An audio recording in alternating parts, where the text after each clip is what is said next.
আসসালামু আলাইকুম। আমি কিছুদিন আগে একটা মুরগিকে কয়েকটা ডিম দিয়ে আমি বসেছিলাম, দেখি কি অবস্থা। ও মাশাআল্লাহ, বাচ্চাগুলো ফুটছে।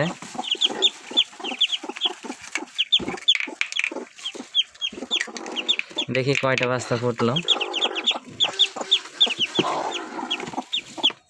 দুইটা, চারটা, ছয়টা, আটটা, 10টা, আর দুইটা ডিম বাকি আছে। আশা করা যায় এই দুইটা ডিমও ফুটে যাবে।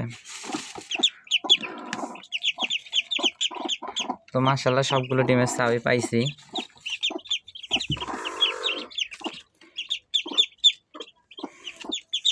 সবাই ভালো থাকবেন, পরবর্তী ভিডিওতে আবার দেখা হবে।